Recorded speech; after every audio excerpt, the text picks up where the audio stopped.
Que el Señor les bendiga. Nos gozamos en el Señor, en su presencia. Qué importante es estar en la casa del Señor. Sé que muchas veces hay situaciones, pero procuremos. Bueno, vamos a dejar que la palabra nos hable.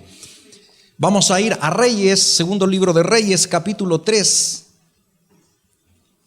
Segundo libro de Reyes, capítulo 3, del versículo 6 en adelante. Ahí tenemos entonces la palabra del Señor. La vamos a leer en el nombre del Padre, del Hijo y del Espíritu Santo. Amén. Salió entonces de Samaria el rey Joram y pasó revista a todo Israel.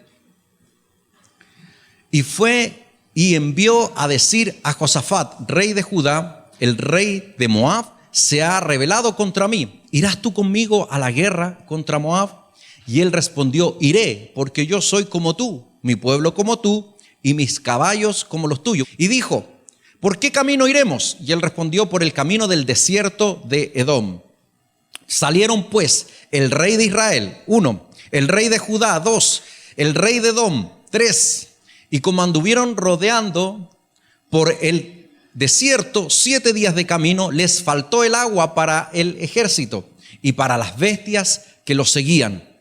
Entonces el rey de Israel dijo: que ha llamado Jehová a estos 3 reyes para entregarlos en las manos de los moabitas. Mas Josafat dijo: ¿no hay aquí profeta de Jehová para que consultemos a Jehová por medio de él? Y uno de los siervos del rey respondió y dijo: aquí está Eliseo, hijo de Safat, que servía a Elías. Y Josafat dijo: este tendrá palabra de Jehová. Y descendieron a él, el rey de Israel, 1, y Josafat, 2, y el rey de Edom, 3. Aquí hay 3 reyes y más adelante vamos a ver un cuarto, por eso lo señalo. Entonces Eliseo dijo al rey de Israel: ¿qué tengo yo contigo? Ve a los profetas de tu padre y a los profetas de tu madre. Y el rey de Israel le respondió: no, porque Jehová ha reunido a estos 3 reyes para entregarlos en manos de los moabitas. Y Eliseo dijo: vive Jehová de los ejércitos en cuya presencia estoy, que si no tuviese respeto al rostro de Josafat, rey de Judá, no te miraría a ti ni te vería. Estaba dura la cosa aquí, Mas ahora traedme un tañedor. Y mientras el tañedor tocaba, la mano de Jehová vino sobre Eliseo, quien dijo: así ha dicho Jehová, haced en este valle muchos estanques.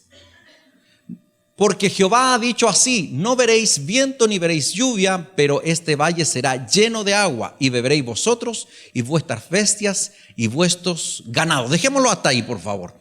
En realidad la historia llega incluso hasta el 25, pero vamos a dejarlo ahí. Esta es una historia extraordinaria.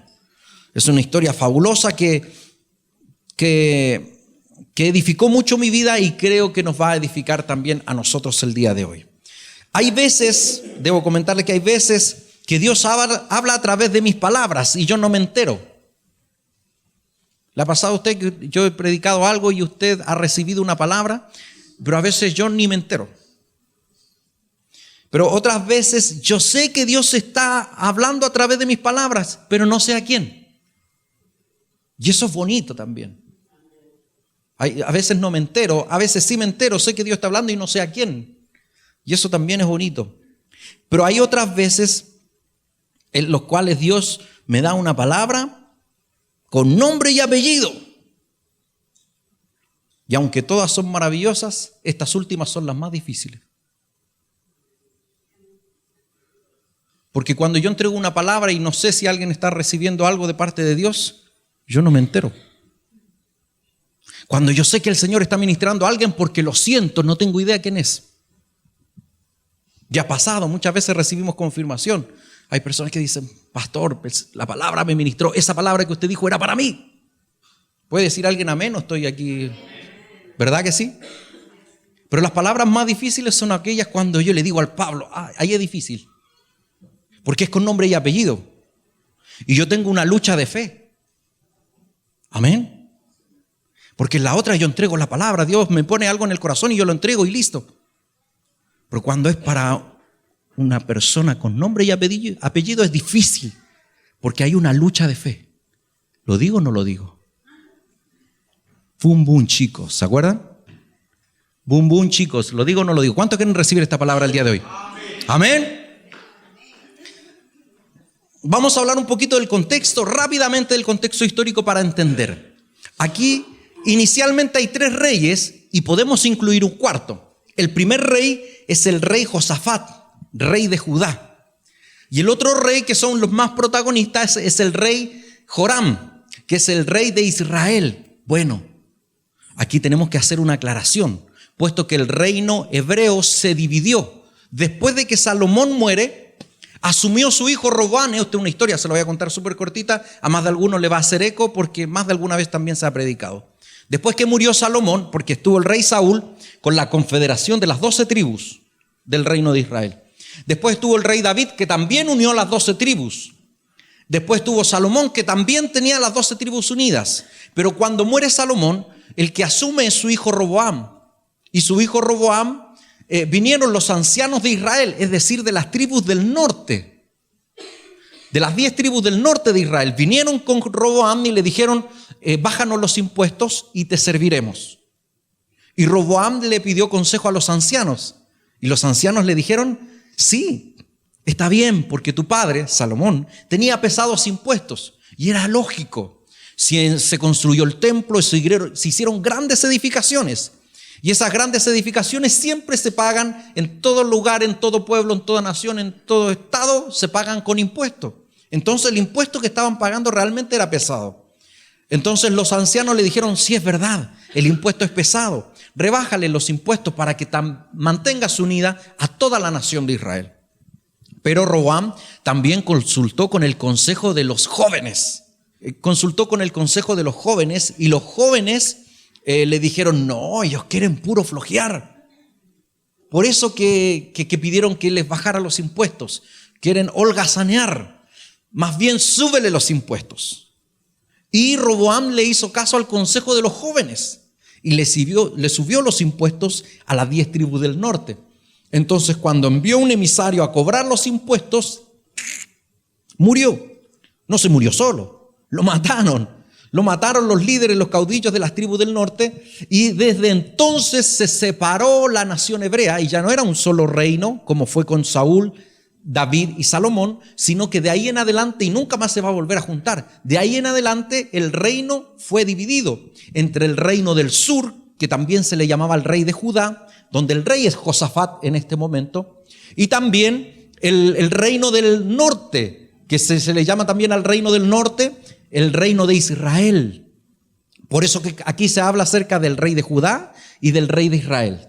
Ambos son israelitas, ambos son herederos de la promesa, pero la nación estaba dividida. Por eso es necesario entender eso. Y luego de eso viene el rey de Edom, que en esta ocasión fue un rey aliado.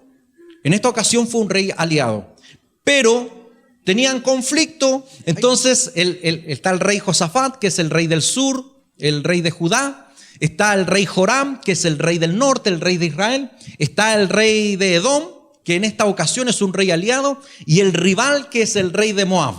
El rey de Moab que se rebeló contra Israel. Aquí no tenemos detalles, pero lo más probable es que Moab haya sido vasallo o súbdito de Israel. Eso significa que tenía que también pagar impuestos. Y cuando se rebelan le dicen, no te vamos a pagar más impuestos, vamos a ser independientes, aquí no te metas. Entonces cuando se rebela el rey de Moab hacia el rey de Israel, y aquí vamos nuevamente a revisar por favor el primer versículo que leímos, el versículo 6. Y en el primer versículo dice, salió entonces de Samaria el rey Joram y pasó revista a todo Israel, formarse la tropa. Se pararon todas las tropas, tanto arqueros, tanto hombres de espada, hombres de a caballo. Y luego de contar, dijo, llamó a un mensajero, Pablo, ven, anda donde el rey de Judá, a donde Josafat, y pregúntale. Y ahí está el versículo siguiente. El versículo 7 dice, fue y envió a decir a Josafat, rey de Judá, el rey de Moab se ha rebelado contra mí, ¿irás tú conmigo? No era el rey. Vamos analizando y vamos entrando en copucha, porque el rey Joram, el rey del norte, no era un buen rey a los ojos de Dios. Es más, ningún rey del reino del norte fue agradable a los ojos de Dios. Hubieron unos menos malos y hubieron otros terribles. Y este Joram no es hijo nada más ni nada menos que de Acab. Se dio cuenta que en unos versículos más adelante, cuando fueron a encontrarse con el profeta Eliseo, y el profeta Eliseo le dijo: ¿por qué no vayas donde los profetas de tu mamá y de tu papá? Anda donde los profetas de Jezabel, tu madre, o de Acab, tu padre, que ya no estaban, pero que si podemos analizar, lo más probable es que sea el rey Acab, junto con su bella esposa, joyita de esposa, la Jezabel. Lo más probable es que hayan sido los reyes más terribles del reino del norte, idólatras a morir, que persiguieron a los profetas. Amén. Habían otros reyes que eran malos, que eran mediocres, que eran tiranos, que eran holgazanes, idólatras, pero si hay alguien que persiguió a los profetas, fue el rey Acab. Entonces esta joyita, Joram, es hijo de Acab. Entonces cuando se ve en conflicto, lo más probable es que ni se entendía con Josafat. Pero cuando se ve en conflicto, dice: bueno, Josafat es mi hermano, más que mal. Y le pide ayuda. Y eso es lo que encontramos como primera cosa. En el versículo 6 pasa revista, y en el versículo 7 él se dio cuenta que no podía hacer frente solo en esta batalla, así que pidió ayuda. Y fue con Josafat. Y Josafat es un hombre de Dios. Josafat es un creyente de fe. Joram no, Joram es un conocedor de la palabra, podríamos decir incluso que podría ser a lo mejor hasta un poquito creyente, pero de esos incrédulos. Pero sin embargo Josafat era un creyente de fe. Y cuando a Josafat le mandan a consultar, mire la respuesta que dio. La pregunta dice: ¿irás conmigo a la guerra contra Moab? Y él respondió: iré, porque yo soy como tú. Mi pueblo como tu pueblo y mis caballos como los tuyos. ¡Wow! ¿Cuántos necesitan amigos como eso? Aunque yo a veces soy medio julero, pero un amigo bueno. ¿Verdad? Un amigo bueno que está dispuesto a ir conmigo a la batalla. ¿Cuántos están dispuestos a ir conmigo a la batalla?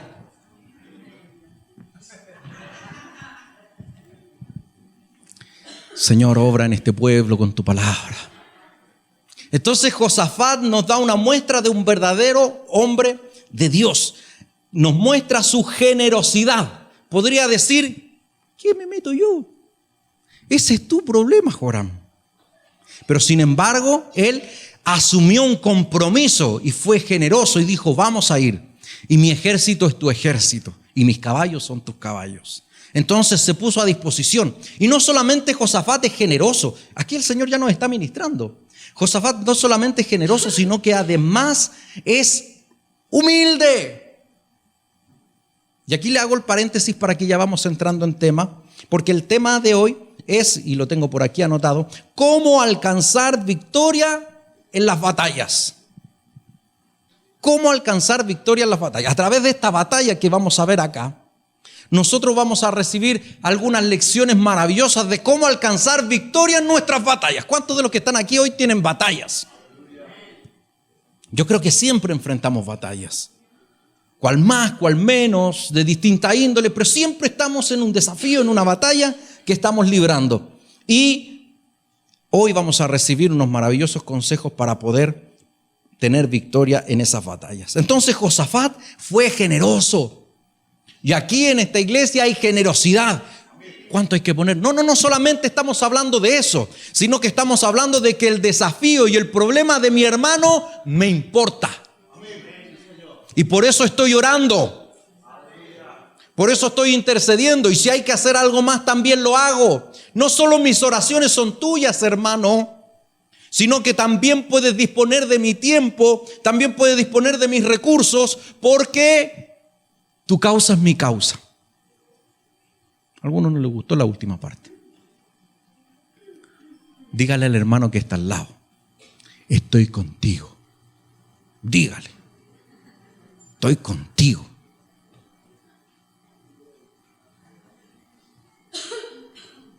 Entonces Josafat nos muestra generosidad. Pero en el versículo 8 también nos damos cuenta de que Josafat nos muestra humildad. Leamos el versículo 8. Y dijo: ¿por qué camino iremos? Y él, el rey Joram, dijo, iremos por el camino del desierto de Edom. Me encanta esto, porque pongámoslo en contexto.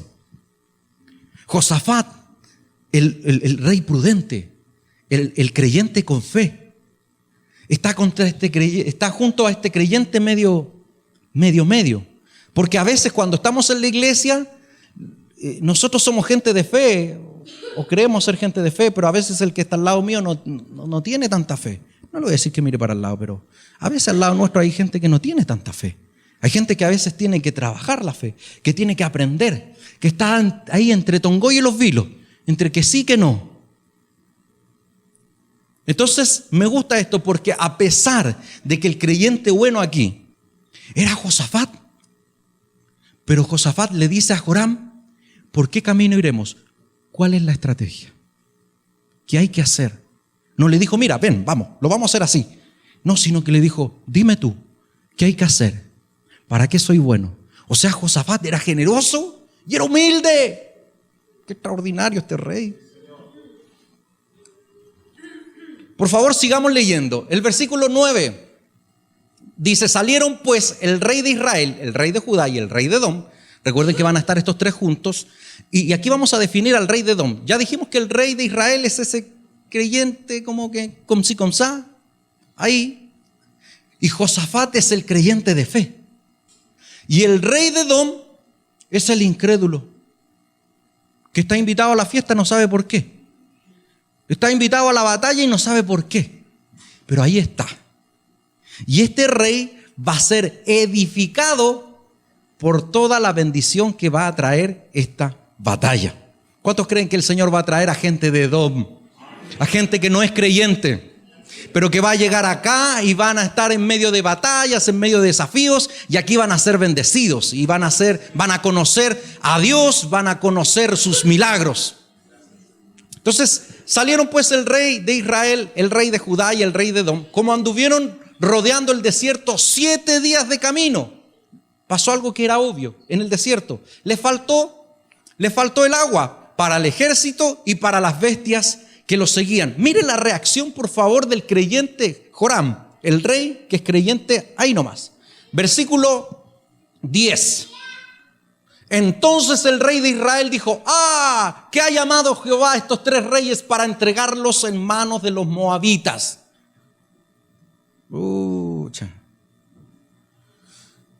Primero, no tiene fe. Segundo, ¿quién fue el de la idea? Él mismo. Él fue el de la estrategia. Vámonos por el camino del desierto. Y no contempló la posibilidad de que podía faltarle agua al ejército y a sus bestias. Y ahora que está en medio del desafío, como dice un personaje de una película infantil, vamos a morir. ¿Cuántos hermanos hay así? Vamos a morir frente a cualquier problema. Se levanta la tempestad, se levanta la adversidad, ¿y cuál es la expresión? Vamos a morir. Así es Joram. Joram dice, vamos a morir aquí en el desierto. Jehová nos trajo aquí. Bueno, el de la idea fuiste tú y ahora culpas a Jehová. Cuando nunca le preguntaste a Dios qué hacer o qué no. Y tienes el desastre y tienes el problema y tienes la aflicción, pero no le preguntaste a Dios qué hacer. Y ahora culpamos a Dios. No podemos ser tan patúos. Entonces el rey de Israel dijo, Jehová ha llamado a estos 3 reyes para entregarlos en manos de los moabitas. Y estaba ya, me imagino, en crisis de pánico. Traigan la agüita, Joram, tiritón. Me imagino yo ahí, vamos a morir. Versículo 11, por favor. Mas Josafat, creyente de fe, como los de la Nueva Jerusalén. Creyentes de fe, no sancochados, bueno, que le creen al Señor. Mas Josafat dijo, ¿no hay aquí profeta? ¿No hay aquí un hombre de Dios? Y aquí vamos a pasar de inmediato a lo que el Señor puso en mi corazón para transmitir el día de hoy. En los próximos versículos encontraremos 3 poderosas lecciones para alcanzar victoria en sus batallas. ¿Cuántos quieren alcanzar victoria en sus batallas? Amén. Aquí vamos a encontrar 3 maravillosas lecciones. La primera está precisamente aquí, en el versículo 11. Porque para que usted y yo tengamos victoria en nuestras batallas, necesitamos una palabra de Dios. Por eso es importante que usted esté acá. Porque aquí recibimos palabra de Dios. Porque estamos en medio del conflicto, de la adversidad. Recuerde que todavía ni siquiera se enfrentan en la batalla. Todavía no se enfrentan al rival. Pero ya hay problemas. Ya hay problemas. Pero sin embargo, un hombre de Dios tiene claridad de que para que nos vaya bien en este problema, necesitamos una palabra de Dios. Entonces pregunta, ¿no hay acaso aquí profeta de Dios? Y lo que usted y yo debemos hacer, versículo 12, por favor, vamos a leer el 12 y 13. Necesitamos una palabra de Dios. Y por ahí le dijeron, sí, está Eliseo. En el versículo anterior dice que está Eliseo. Existe Eliseo, está ahí leámoslo. Dice, más Josafat dijo, no hay aquí profeta de Jehová para que consultemos a Jehová por medio de él. Y uno de los siervos de Israel respondió y dijo, aquí está Eliseo, hijo de Safat, que servía a Elías. Es decir, este profeta es bueno. Y además servía a uno súper bueno también, Elías. Tenía buen currículum. Versículo 12 ahora sí. Y Josafat dijo, este tendrá palabra de Jehová. Y descendieron a él. Aquí me llama la atención maravillosamente esto. Por lo que se nos relata, lo más probable es que Eliseo, que era un guerrero, haya estado también como parte del ejército. Entonces no es que lo mandaron a buscar allá, sino que estaba dentro del campamento, porque era un guerrero.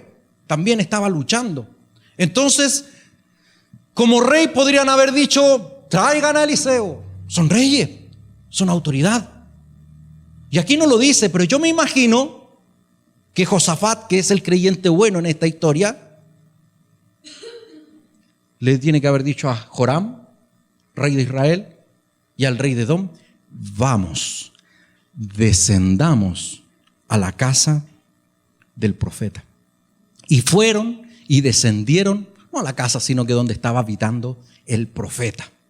Primera lección, necesitamos una palabra de Dios.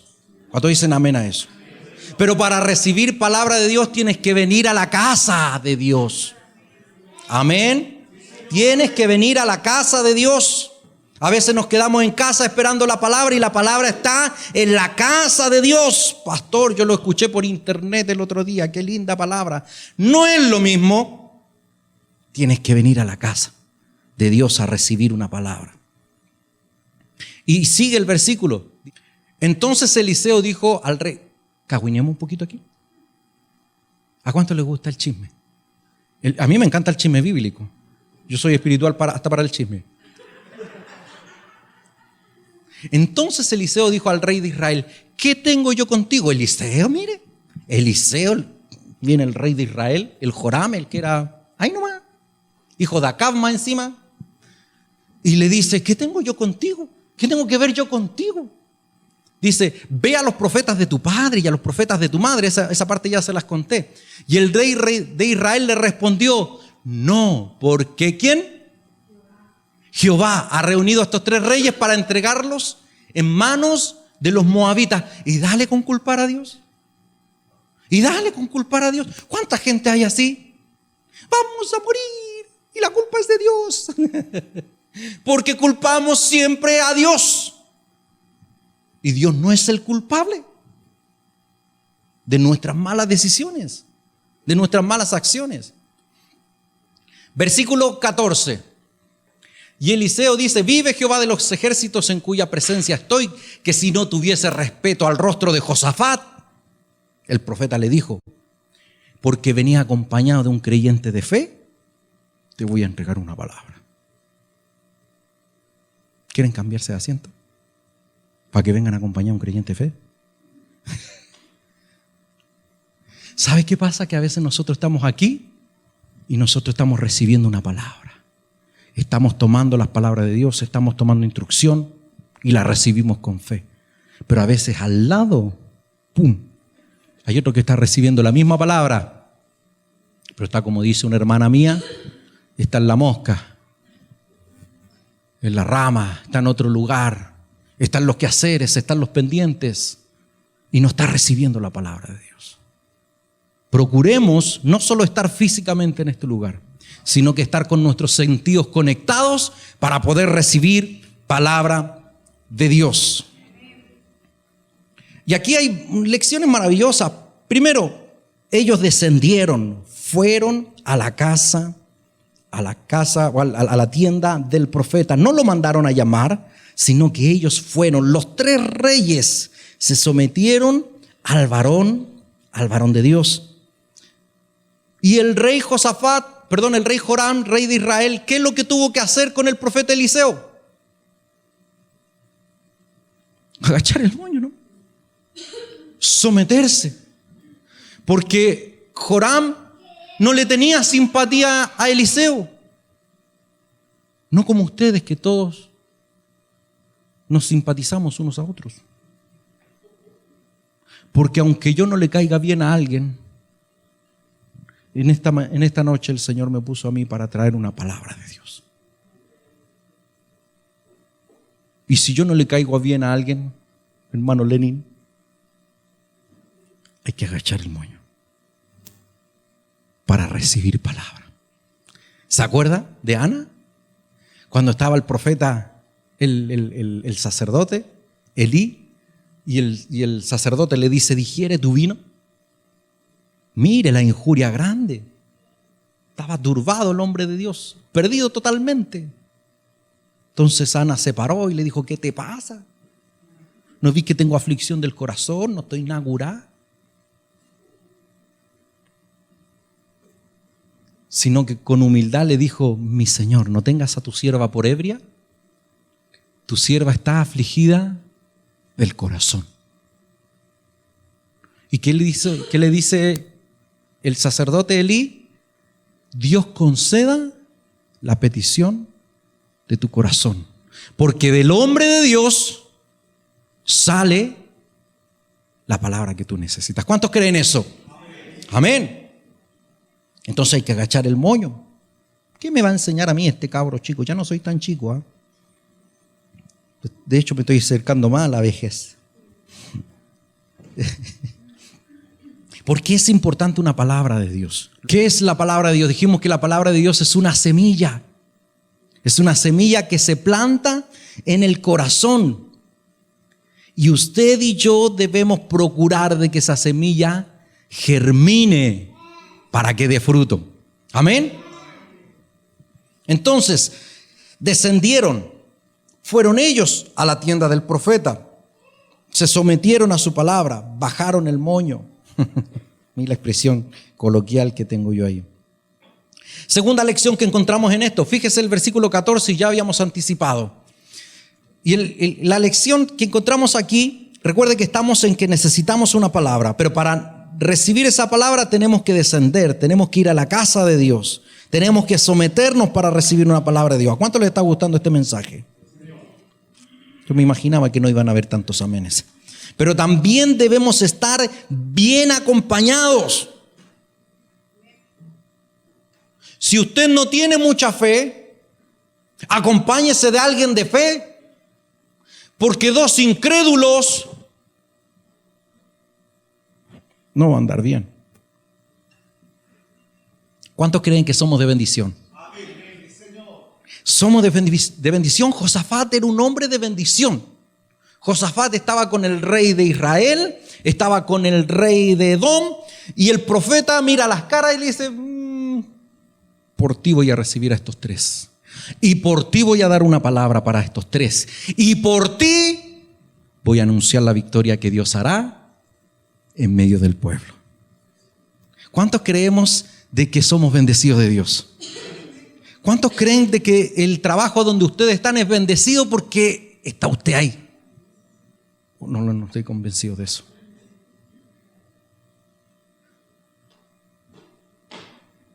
Su trabajo es bendecido porque usted está ahí. Por eso el Señor bendice esa empresa. Por eso esa empresa va bien.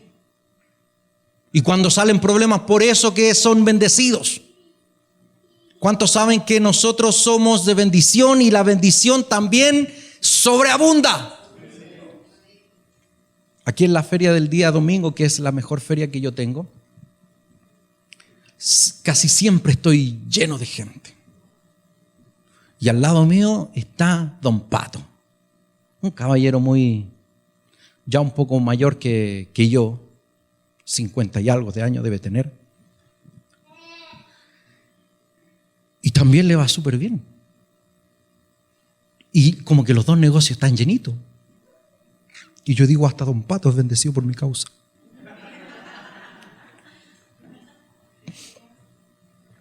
Y él trabaja el día domingo ahí, tiene su trabajo de lunes a sábado y también le va súper bien. Cuando yo estoy en un lugar, yo sé que Dios bendice. Ay, pastor, se está creyendo demasiado el cuento. No, usted también. Usted también es de bendición cuando está en su trabajo. Cuando usted llega a un lugar, hay bendición.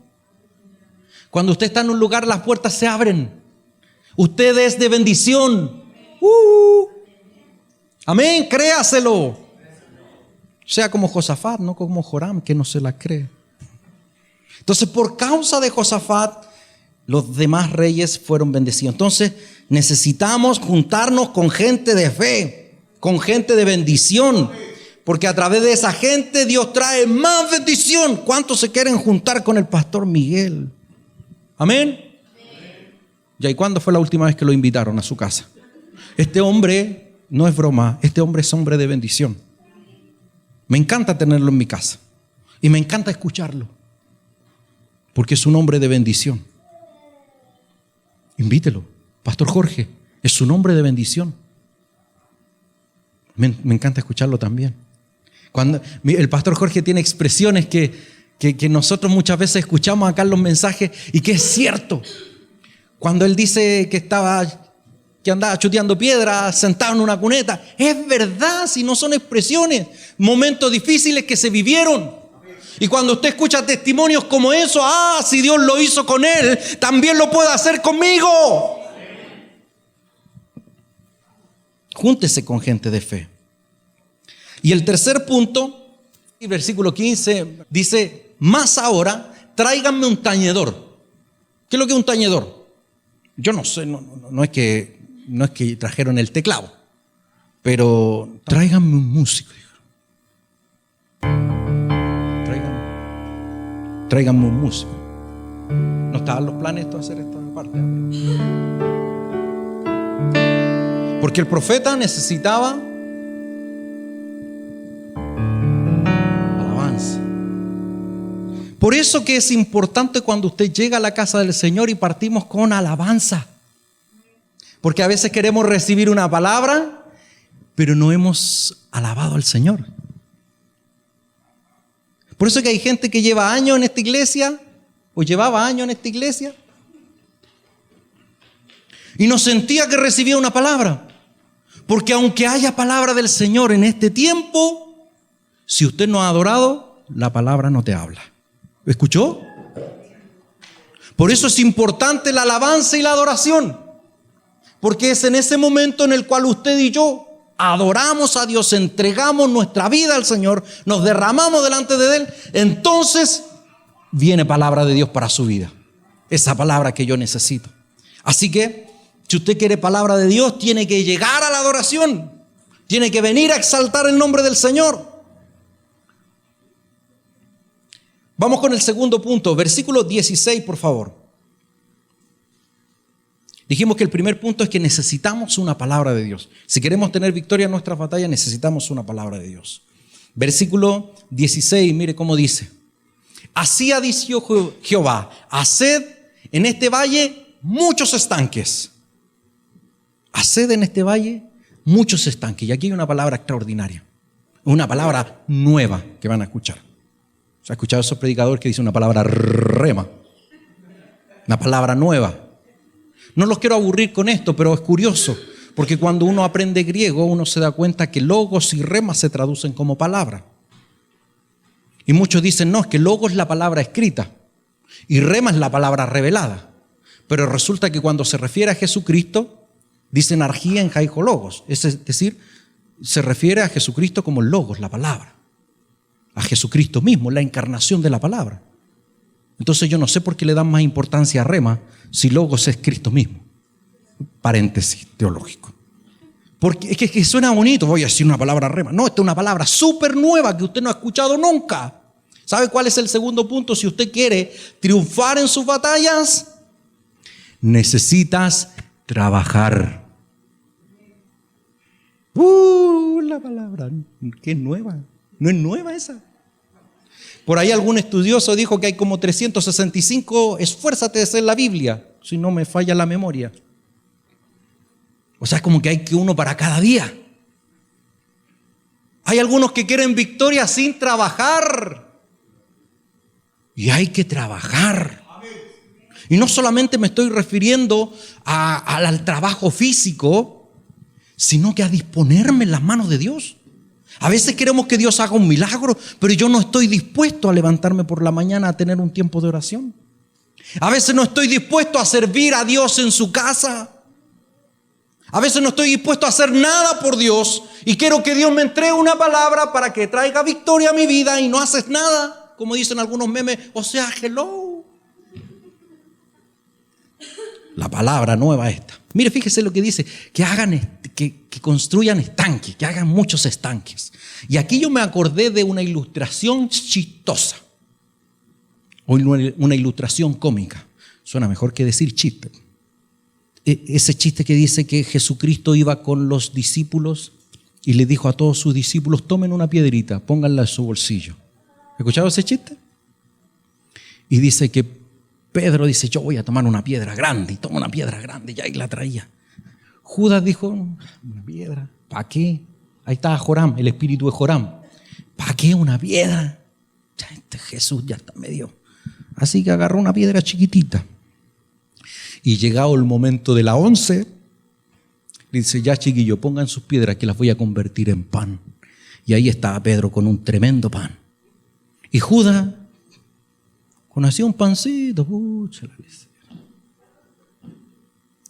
Pasó otra ocasión y Jesús dijo, tomen piedras, chiquillos. Y Pedro tomó su piedra, como corresponde, los demás discípulos tomaron su piedra. Y Judas, que era avariento, ambicioso y bueno para las lucas,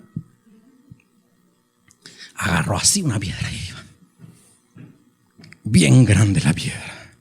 Dice, para que me la convierta en pan y tener harto pan, para venderlo en la feria la caro. Avariento el Judas. Entonces llegó la hora de 11 y Jesús dijo, ya chiquillos, tiren la piedra que hoy día traje galletas. ¿Sabe qué pasa? Que a veces trabajamos poco y el resultado es poco. Yo aquí le voy a adelantar un poquitito la historia, porque resulta que después el agua corrió, el agua descendió. ¿Y sabe cómo almacenaron el agua? En los tanques que construyeron. Entonces el que fue flojo, un tanque, hay que hacer un tanque, para que un tanque, como el espíritu de Judas que le dijo eso. Y agarró una pala y hizo un pequeño pocito. Otro dijo, no, hay que obedecer la palabra de Dios. Entonces trabajó, se esforzó, hizo un tanque grande. Y cuando corrió el agua, quedó con un buen pozo de agua. Y el que flojeó, se quedó con el tanquecito ahí, con poquita agua. Tenemos que trabajar. Si queremos victoria en nuestras batallas, siempre tiene que haber esfuerzo. Y la bendición que Dios te va a dar, porque la bendición viene sí o sí, pero será proporcional a tu esfuerzo. Amén.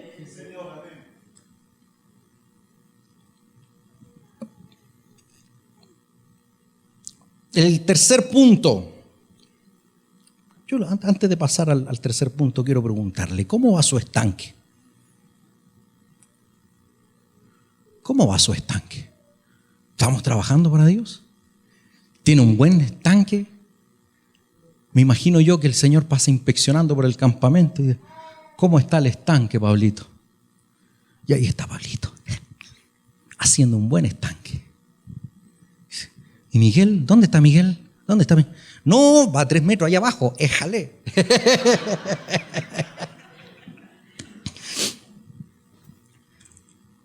Tercer punto, versículo 17, y este es el último punto.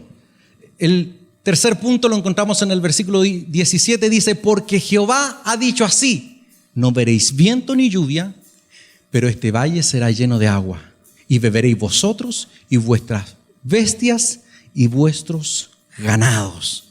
Necesitamos aprender a confiar en el accionar de Dios. Necesitamos aprender a confiar en el accionar de Dios. No importa que no nos parezca lógico. ¿Sabe qué? A veces somos tan arrogantes que a veces le decimos a Dios cómo hacer las cosas.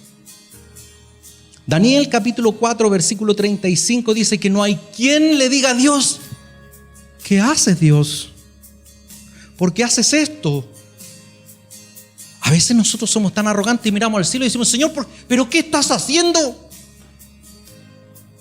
Y reclamamos a veces y decimos, ¿acaso no soy tu hijo? ¿Acaso no soy tu hija? Necesitamos, si queremos victoria en nuestras batallas, necesitamos aprender a confiar en el accionar de Dios, aunque nos parezca ilógico. Mire lo que dice acá. Dice, el valle será lleno de agua y van a beber ustedes y sus bestias. La bendición viene sí o sí. Pero fíjese cómo dice la primera parte, no van a haber viento ni van a haber lluvia. No es como tú te imaginas. No es como yo me imagino. Dios va a cumplir, pero no sé ni siquiera por dónde. ¿Cuántos creen que Dios va a traer respuesta? Va a traer bendición, pero no va a ser como tú piensas. No va a ser como usted se imagina. A veces oramos y le decimos, Señor, haz esto, haz aquello, haz lo otro, hazlo así, hazlo allá. No es así. La fe que debemos tener no es esa. Debemos confiar de que Dios está actuando. Y a veces creemos, ahora sí, este es el momento. Gracias, Señor. Y te diste cuenta que ahí no fue. Pero sigue confiando. Porque no tienes idea. No sabemos por dónde viene la respuesta de Dios. Pero viene. Pero viene para tu vida. No cuestionemos lo que Dios está haciendo, ni cómo Dios lo está haciendo. Necesitamos aprender a confiar en el accionar de Dios.